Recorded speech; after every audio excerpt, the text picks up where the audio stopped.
Welcome to our second part of the economics of Sportsball.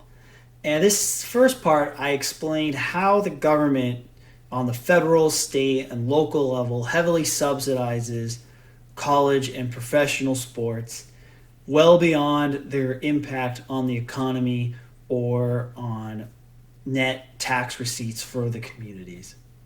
In this second part, I'm going to go into why.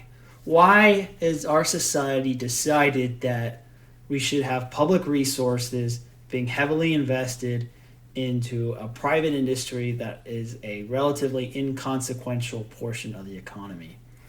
First, a lot of you, probably sports fans particularly, are probably going to question me on a few things. One, they're going to think I'm some sports ball elitist who likes to say, sports ball, go team, you're just wasting your stupid time.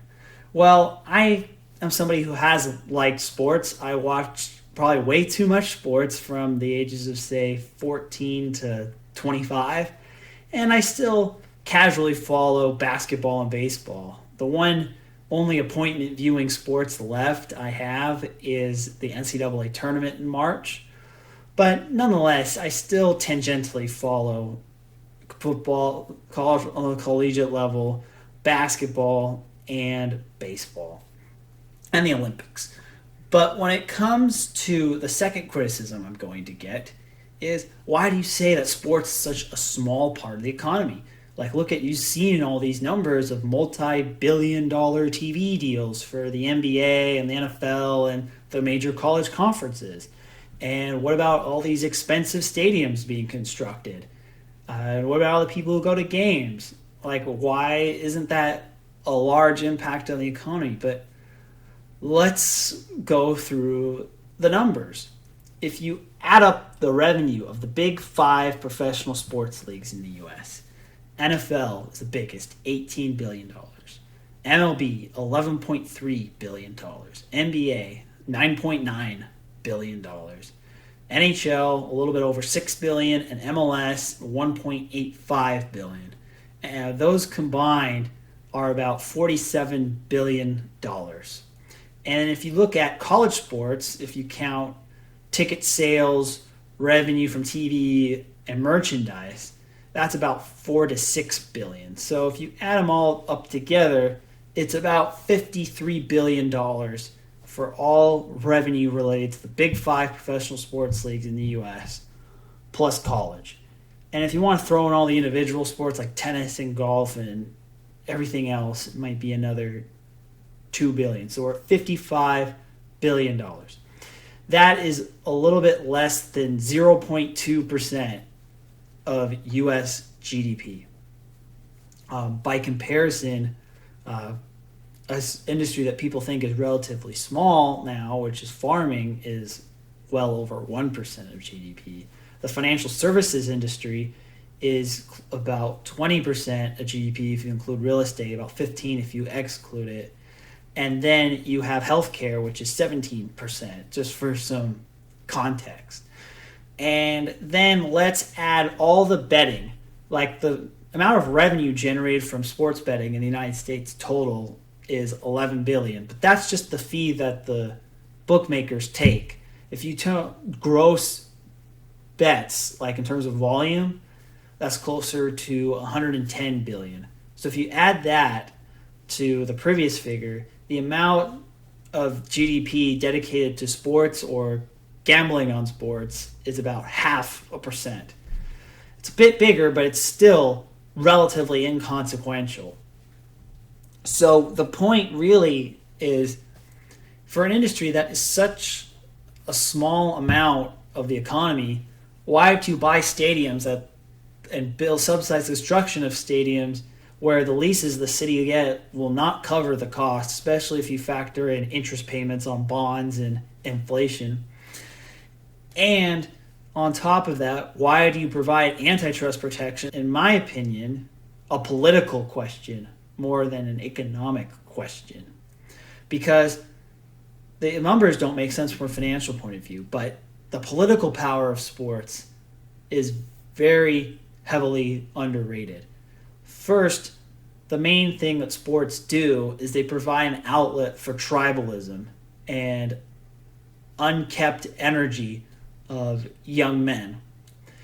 If you have in an era and a culture that is more multicultural, that is less religiously and ethnically homogenous and less martial, you need to have something that people identify with. If they cannot identify with patriotism, if they cannot identify with religious faith, if they cannot identify with their heritage, and they have to have a constructive or at least a distracting outlet for the tribalism. And sports team fandom is kind of that release valve for the tribalistic energy in society. Like without sports, maybe that effort would go into ethnic rivalries, or it would be religious sectarian conflict among people in the country, or maybe it'll make the country more willing to want to fight in wars, and that tribalism goes into nationalism and leads to more overseas combat or jingoistic imperialism. And so the government incentive to encourage sports is because maybe the cost of subsidizing sports is very cheap compared to the potential costs of getting involved in an unnecessary war or having to maintain peace, or have to deal with more traditional levels of tribal conflict. It's not a coincidence that ancient Rome, which was one of the first societies to really mainstream spectator sports, did it as part of their bread and circuses strategy to pacify a very culturally heterogeneous and religiously diverse society like the Roman Empire was. The second value that sports has to a society is it calms down social tensions. It allows people, again, something to focus on, particularly young men who have the energy and the inclination to cause trouble if they don't have something else to do. If you have them spending all their entire weekend watching sports and the rest of the week focused on fantasy sports or reading about sports in the newspaper, internet, or whatever, that energy going into sports or video games could be used for this too, because it is a distraction from falling living standards. It's not a coincidence that sports as a percentage of the economy and the relatively increase in wages of those participating in the industry relative to the rest of society has gone up at a faster pace at the same time when overall living standards and wages have declined, especially for young men. And so instead of being focused on, hey, wait, why is my piece of the pie shrinking? They could focus more on sports. And the fact that there are some people from disadvantaged communities who are making a lot of money in professional athletics gives an outlet and a sense of hope to people who otherwise would not have it and would express their anger through violence against the state or disrupting public society. Instead, they can go to their sports. I think Ray Lewis, the linebacker, Hall of Famer for the Ravens, was famous for saying, if you turned off the NFL on Sundays, you'd expect violence on the streets. I'll post the exact quote in text here, but it kind of goes to my point. Ray Lewis was pretty smart about that.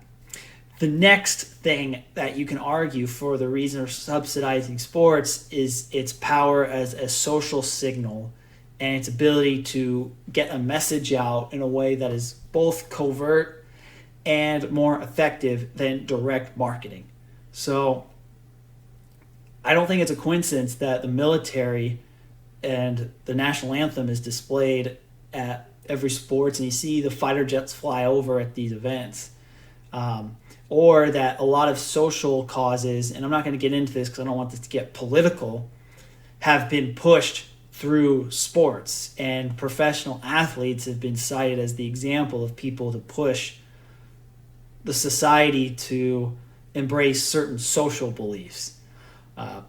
This is why sports has become more controversial and politicized, because in the internet, where people can freely voice their criticisms on a more public platform, what has been previously in the covert and not really been discussed is now being openly discussed, and it's more obvious to people than it was in previous generations. But this goes back over a century, whereas sports is being the signaling that the society tries to push a certain message and reach a much bigger audience. And look at, for example, the Super Bowl. The Super Bowl has anywhere from 50 to 70% of TVs watching it at Super Bowl Sunday.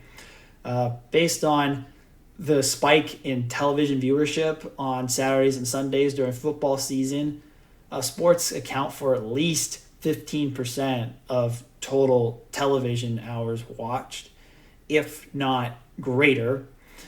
And it's in terms of percentage of social media outreach, it's way higher than the 0.5% of the economy.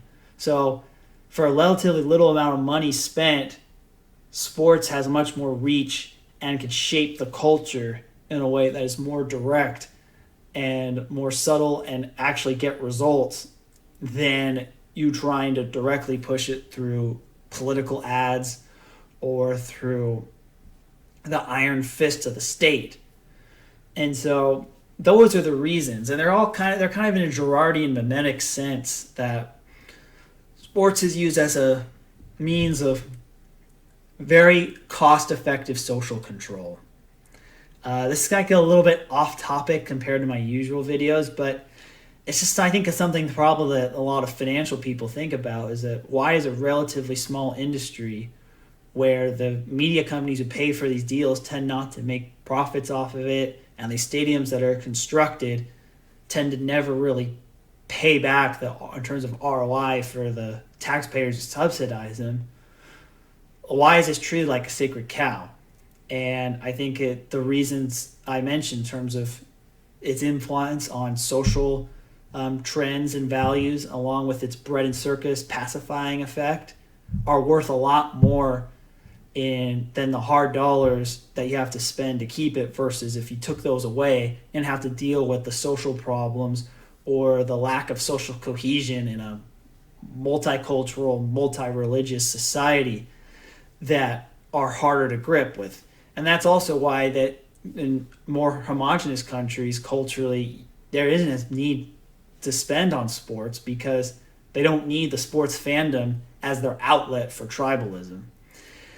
If I'm completely crazy on this, let me know in the comments. I would like to have a more full discussion on the thoughts of the role of sports and how its cultural power is much greater than its financial power, which means that the ROI from the perspective of trying to initiate cultural change may be extremely high, and that explains it. I mean, look at the valuations of teams compared to the revenues and profits of those teams. Like these were stocks, they'd be trading at the highest P's of any industry out there.